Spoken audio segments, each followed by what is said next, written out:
This is the Drake Insights Podcast, your weekly dose of cutting-edge senior living marketing insights. Join me, your host, Natasha Drake, for bold ideas, proven strategies, and inspiring stories straight from the experts. Tune in and let's conquer the senior living marketing landscape together. Hey guys, welcome back to another episode of the Drake Insights Podcast. I'm your host, Natasha Drake from Drake Strategic. Let's get started. So on today's episode, I am joined by Shannon Schmidt, who is a digital strategy lead at Epic Notion. And today's episode is titled Google Secrets Leaked. What does it mean for you and your SEO? And so we're going to discuss some things that I'm sure you've heard about and you've seen in the news, but all over your feed about Google. And there's been a lot going on this year in terms of the Google leak, the DOJ case, and some of the new Google algorithms. And so I thought it would be good to bring on an expert who has done the research, who's talked to multiple sources to understand what does this mean for us and what are some actionable takeaways you can take from it for you and your website. But before we get into that, Shannon, do you mind introducing yourself? Not at all. Hi, I am Shannon Schmidt. I am the strategy lead over at Epic Notion. So we are a digital marketing agency, and my role there really started in SEO. And over the years, I've just had really fallen in love with SEO, and now I oversee all of marketing strategy, but I still have my passion for SEO. So I really like to stay on top of the research there. And we specifically work with a lot of healthcare clients and senior living clients. So definitely excited to dive more in here and give some examples of what we've learned and how it can help. And we have worked together. So I've worked specifically with Epic Notion for a long time, I think about 10 years maybe. And so I'm really grateful for you all to join our podcast today. So, specifically, as I mentioned earlier, can you dive into what exactly these things are, what you've learned? I think a lot of the listeners have heard about these things. I have, right? But they have a lot of questions, and maybe you're not sure what is the truth. Does it really matter for me? Does it really affect my website? What are some key takeaways? Does it not matter? Because I've heard a lot of different things as well. And so I wanted you to dig in here and really tell the listeners what it is they need to know. What does it actually mean? What is the truth? And then what are those key takeaways? So if you can start us off with what are these things we're talking about in case any of the listeners haven't heard, if you could describe those for us. Yeah, so it's been a big year for Google in the news, that's for sure. I kind of started at the end of last year. The Department of Justice brought a case against Google claiming that they were a monopoly and they were abusing their power. So it wasn't that they were a monopoly because of the best business practice, but because of all of the ways they are spending their money. So that trial actually just concluded about a month ago, and Google was found guilty. So it will be interesting to see how things start to shake out now and how those changes start to get implemented. And then, interestingly enough, there's a lot of information that came out through that case and through the testimony that we've learned about. And now there's a second case that's just starting in September now that is claiming that Google's ad practices have led to higher prices for advertisers. So that kind of stemmed from some of the testimony in the first case. And now a second case is happening right now. In the middle of all that, while the cases were going on, there was also an internal documentation leak from one of Google's API that revealed insights into how Google evaluates and ranks different websites. So this is more on the SEO side.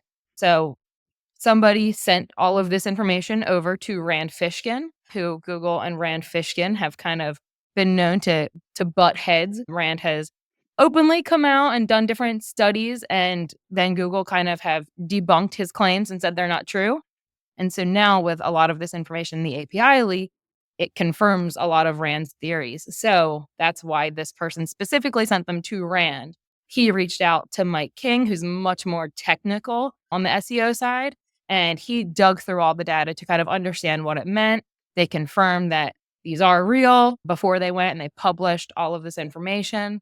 And then over the last few months, a lot of the SEO community have been going through and just publishing a lot of thoughts. Dr. Marie Haynes has published a lot of information, different videos, blogs, roundtables, all kind of things. So I've been trying to just keep up with what everyone's saying to see what can we learn from this information and how can we use it to better our websites and better promote our clients for their audiences. Yeah, no, and I really appreciate this insight. I was one of those people who had asked a lot saying, does this matter? What did we learn about these leaks? Because we know, as I've mentioned in an earlier podcast, how important SEO is. And if we've learned something new, that'd be helpful for you all to know. So I know you mentioned to me it's less about what we've learned, but also about more what we take from our learnings and how do we then apply it to our work and our SEO and our website. Do you mind just digging in a little bit to that? Yeah. So some of the big takeaways from these leaks and the case is, well, we already knew this. Like this doesn't tell us anything new. And Mike King kind of brought up a really good point. He said, no, you thought you knew this. This confirms it. But there are Mhm. some specific things that people are claiming like Google has lied to us. So in some cases, it might feel that way. There's definitely the search liaisons who it's their job to, on one hand, represent the search engine and also kind of be the liaison with the SEO community. So some of the things that they've claimed are not true over the years based on the information in the API link. It turns out it is true. We don't know how important and how relevant it is as far as a weighted ranking factor, but there are a few things that are worth going through to just say, like, in the past, over the years, Google may have said this isn't true. According to this documentation, it is true. But then we can talk about specifically how to use that and what does that mean. So some of the things are Google claims that they don't use domain authority, which is a typical Moz ranking of how many backlinks your website has. But in the API leak, we do see something called site authority. So this is important. Now, maybe they meant that they don't use exactly Moz's term of domain authority, which I guess is fair. But all this to say, over the years, Google has tried to say that links aren't important and are less and less important. And the fact is, they are still important. The way that you get links definitely matters. They still need to be quality, they can't just be spammy, but it is important to get good quality links. In one of the articles, it actually talked about how it's not just domain authority as a way to measure the links that they should get back to their site. So if a site has a high domain authority, you want links from them to go to your site to increase your domain authority. But one of the things that have come out is it's not just domain authority, but it's also how much traffic that website gets and that specific page gets is a good way to determine if it's a good link to go to your site. So that's a newer piece of information that has come out. One of the things that came out of the DOJ trial is actually called Nav Boost. So this has been around since 2005. And this whole system kind of debunks the theory that Google doesn't use clicks for rankings. So what Nav Boost is, it can get really technical. It basically measures the clicks to your site and the user behavior to your site from the search results. So Google doesn't just see what you do when you get to a website, but they're looking at what website did somebody click on first? How long did they stay on a website after they clicked? What was their last click before they were happy with the search result?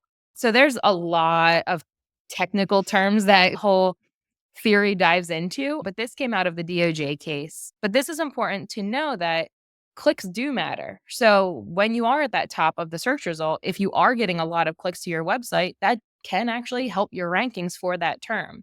One of the interesting things too is that it also, because it can understand the user behavior, it's not just in real time, it stores this information historically. And this goes all the way back to 2005 is when this system first came out. So this tells us how Google is a machine learning system. We know that they are learning if for example, you do a search for senior living community and then you go back and you're like, "Oh no, wait, I meant assisted living." Well, now Mm. Google's like, okay, those two things are related.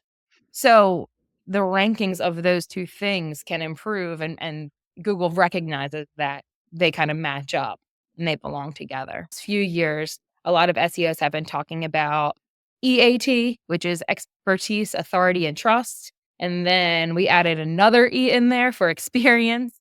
So this is all about how you write on your content, how you promote the people writing your content. Are they considered to be the author, the expert? And one of the things, there's a whole bunch of things that could be a whole nother podcast series just diving into EEAT. But one of the big things was everyone was saying, oh, you need to have an author bio. Google recently came out and said, nope, author isn't a ranking factor. But in the documentation, it says that they do actually store information about authors. So, of course, you don't want to just scam the system, right? You don't want to make a fake author and build a fake profile. It is still important to have a real author that is credible, that is considered to be the expert in that field writing your content. But it is important to have that author byline and to really promote that author and show their expertise. A couple other small things that came out that aren't so much we feel like we were lied to, but just additional things that have came out that was like, oh, that's interesting, or that's still important. Mhm. So one of the things is that short content is scored for originality. So you can have short content that ranks, but it needs to be super unique and super original to the source. A lot of people have said like, oh, content has to be 1,000 words, or what's the word Mhm. count? And in this case, they're saying it doesn't necessarily matter about word count, which they've always said, but there is a specific code, I guess, that says that shorter content, it can be scored for originality. One thing that was kind of interesting is that the visual formatting, so font size and like underlined links and all of that kind of stuff still matters, which is just kind of interesting that in this day and age that can make a difference. But that was just a kind of random side note. So you want to make sure that you are still underlinking your internal links, apparently. One of the other important things is date is important. So not just updating the byline or the little date of Mhm. post. Some people tried to like manipulate the system by just going in and updating the last posted date. And Google's smart enough to know how much information you actually updated. So we know that frequency is a ranking factor, but they also store versions of your website. So if you think about the Wayback Machine and how you can go to this website, it's called the Wayback Machine, and you can see old versions of your website. You can also see it kind of like takes a picture of your website. Well, Google kind of does that same thing where they store your version histories so they can see how much content you're actually changing on the site to see like, did you just add that? Did you just change that date 20 times? Or did you add helpful, useful information? Did you update a stat that was 5 years old? Those kind of things do play in, but you do want to make sure you update the data at the same time. And that's also going to help with your click through rate. If you have an article that was posted 3 years ago, but somebody else has a similar article that was posted last week, naturally people are going to go to the one that's most updated, most relevant, at least at first. If they don't find what they're looking for, then maybe they'll keep digging. But we've seen that impact click through rate. But now apparently it also is going to impact the ranking factor. And then one of the last things, this isn't again like a huge, like, whoa, I never knew about this. But one of the more recent things that Mike King's really been talking about, and then this API leak kind of confirmed it, is the site topic focus. So he's been talking a lot about vector embeddings and kind of just how the search engines work. So if you have a website that the whole website talks about senior living, and then all of a sudden you have a blog post that talks about planning a birthday party. What? Wait a minute. What is this? This doesn't make sense. This doesn't go along with the rest of your website. You're not an authority to speak about this. And it's going to kind of it's not going to that particular blog might not rank as high because you're not seen as the authority on birthday party planning. For one-off things, that could make sense. Sometimes you might want to have a specific blog about maybe you took a trip to a ballpark and you want to showcase to your potential guests or potential residents that we do these fun trips. But some people try to manipulate the search engines by having a blog post that talks about the outer space and another blog topic that talks about medicine and holistic stuff and another blog topic that talks about pumpkin picking. But the rest of the site is all about come move into our senior living community. So it's obvious that you're trying to just pick topics that are going to get searched and hopefully rank for those so that you get website traffic, but it's not relevant and it kind of comes off as spammy. So for vector embeddings, what it basically means is that Google can understand that every word on your website, they kind of translate it into a number score. So for example, a cat might be 1A, kitten might be 1B, kitty, it might be 2C, whereas dog might be 2A, puppy might be 2B, whereas soccer might be 89. Google Mm. takes all of the words and translates it into like a number score. And then if you can kind of visualize each of those numbers are a vector embedding into like a graph, like a 3D cube, and you can see how far away or how closely related these terms are. So on one hand, it's great because now like you can naturally write a page to talk about all of your keywords and not keyword stuff, not just mention cat, cat, cat, cat, cat. Mhm. Times. You can use all of these different adjectives, all these different variations, and Google understands, okay, this is what you're trying to talk about. So it's great so that you're not overly keyword stuffing. That's something of the past. We don't need to do that. We don't need to get one keyword in every headline. At the same time, you want to make sure that you're not writing about topics that are all the way in left field when you should be writing about these topics. So those are kind of some of the big takeaways, but like you said, it's not just what did we learn from these leaks and from this testimony from the DOJ case, but it's what we do to improve our websites. How do we take those and use them in our websites and in our learnings to help improve our quality of our site? Yeah, I was gonna say a lot of those things I think a lot of agencies do. I've seen that really random posts, random blog posts. Some of them they tie in really well, but that's really interesting to understand the way they're ranking based on those. So thank you for that information. So yeah, what do the listeners do now? This is a lot of stuff for a lot of listeners who are maybe not agencies, but actually senior living communities, providers, operators, work in a community. What do they do from here? What do they say to their agency or reaching out to someone like you? How do they use this information? What's some actionable takeaways they can take from that? Yeah. I like to say that a lot of SEO kind of starts with common sense and then it gets technical. So, some of the common sense stuff is why is somebody coming to your website? They aren't just coming there because they want to be sold on something, they want to learn something. I Mm. really like to say, like, don't just use your website as a digital brochure.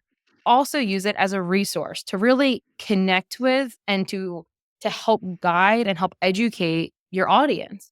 When you have somebody in the senior living community, when they first start that search, they are probably feeling so overwhelmed. There's so much information out there. There's so many different types of care levels. There's so many different types of communities, and they just might not know where to begin or what they're looking for. If they're looking for themselves, that's a whole new chapter of their lives that they're trying to wrestle with. They're first Mhm. of all recognizing that they're old enough to consider this, which is a huge decision and a huge revelation in their own. Then also the idea of leaving your house. And same thing when you're looking for a parent. You have to navigate like, when do I have this conversation? How do I let them know? How are they going to react to that? So just thinking of how that person's feeling, you can write content that really speaks to those feelings. And it's not just the blog topic, but it's the way that the tone of the copy is. It's the way that you address that person, you address their feelings. So really creating that content and then making sure that the conversion points on that site are helpful. And it's not just request a consultation now. It's like, how can Mhm. we help you with this next step? How can we help you navigate? And you can change that based on the topic that they are entering at. If they're more top of funnel, kind of just doing that research, then they're trying to look at the pricing information. Then they're ready to convert into maybe a move in. That CTA is going to change a little bit. So do you feel that based off this Google leak and some of these things we've learned from the DOJ case, it's worthwhile for someone to reach out to their agency and say, are you doing these things? I want to make sure they feel, people feel empowered that I think a lot of times they get shushed. A lot of times when I'm asking questions, people were saying, no, nothing came out of it. It's fine. We know what we're doing. And I want people to feel empowered, and do you feel that it's enough came out of it, the things that you shared? I think enough was learned that they should feel empowered to either go to their agency or ask the questions to be able to do the things that you're mentioning? Yeah. So I think some of the things that you could ask your agency or make sure that they are doing or they're aware of, or I guess even some red flags for an agency Mhm. is if they're focused on creating one blog post a month, Mm. that kind of thing's a red flag because that used to Mhm. work in the past. That's not a thing now. Now Mhm. it's more about making sure that you have quality content on the site, but that you're also going back and updating that old copy. Mhm. That's more important. Mhm. There's so much content on the internet right now. Google doesn't have it costs them money to index every page of the internet. Mhm. So they don't want to index pages that already exist. So it's really focusing on that creating that unique copy. Is your agency just writing blogs and then sending them to you and posting them and they have a schedule? Or are they interviewing you? Are they interviewing different Mhm. people on your team to get those quotes to make sure that they're getting the right information, the words that you're using, the challenges that you're facing and that your audience is facing? Are they using the hyper local content phrases?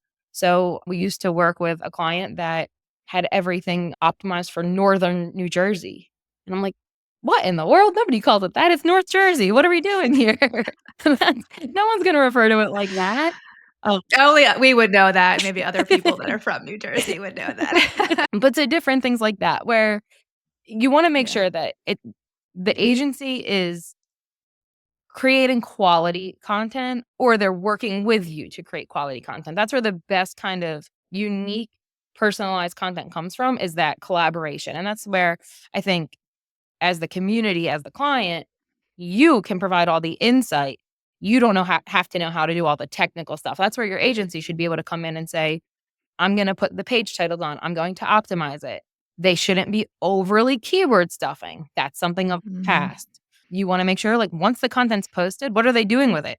We want to make sure that people are seeing it. So, are they promoting it? Is it going out in emails? Is it going on social media? Are we running ads to it? Are they internally linking content within the site to actually help promote the content to each other, because the more internal links that one piece of content has, then Google's like, "Oh, that must be important. You referenced this Mm. so many times on your own website." So that's to Mhm. be more important. But I think the biggest kind of takeaway is just that not just the personalization, but the uniqueness of content Mhm. and making sure that it's super useful. We're really trying to lean into video these days.